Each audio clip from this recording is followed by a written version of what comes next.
റേഡിയോയിലന്ന് വരും.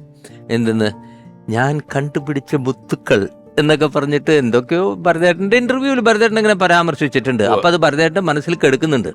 അതുകൊണ്ട് ഭരതേട്ടൻ പറഞ്ഞു, നിങ്ങൾ രണ്ടുപേരും വീണ്ടും, അതിൽ പാട്ടുണ്ടായിരുന്നില്ല, പാട്ടോട് കൂടിയിട്ട് ചെയ്യാൻ പറഞ്ഞു. ശരി, അപ്പം ഞാൻ ഭരതേട്ടൻ ചോദിക്കുന്നുണ്ടല്ലോ, നമ്മൾ ചെയ്യാം എന്ന് പറഞ്ഞ് ഞാൻ ജോൺസന്റെ അടുത്ത് പറഞ്ഞു. അപ്പം ജോൺസൺ പറഞ്ഞു, അതെ ആ പരിപാടി പറ്റില്ല, ഒന്നുകിൽ നീ ചെയ്യേ അല്ലെങ്കിൽ ഞാൻ ചെയ്യും, ഈ ഡുവോ പരിപാടി വേണ്ട, നീ ഭരതേട്ടനോട് പോയി പറഞ്ഞേക്കെന്ന് പറഞ്ഞു. അപ്പം ഞാൻ ഭരതേട്ടനായിട്ട് വളരെ അടുപ്പമാണ്. കാരണം ഈ ആരവം സിനിമ കഴിഞ്ഞിട്ട് ആ ഒരു വൈബ് ഉണ്ടല്ലോ, ഭരതേട്ടൻ ഇടയ്ക്ക് എന്നെ വീട്ടിലേക്കൊക്കെ വിളിക്കും. എന്നിട്ട് നീ അതൊന്ന് വായിച്ചേടാ വയലിൻ.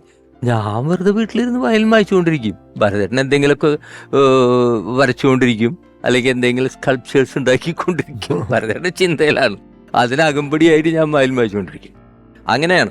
അപ്പം ഞാൻ ഭരതേട്ടനോട് പറഞ്ഞു, ഭരതേട്ട ജോൺസൺ ഇങ്ങനെ പറഞ്ഞു, ജോൺസൺ ചെയ്തോട്ടെ, എനിക്ക് അങ്ങനെ അതിൽ വലിയ ഇതില്ല, ഒരാളെ ചെയ്യുള്ളൂ, ഞാനല്ലെങ്കിൽ Johnson is interested, let him do that. അങ്ങനെയാണ് പാർവതി ജോൺസൺ ആദ്യമായിട്ട് സ്വന്തമായിട്ട് ചെയ്യുന്നത്.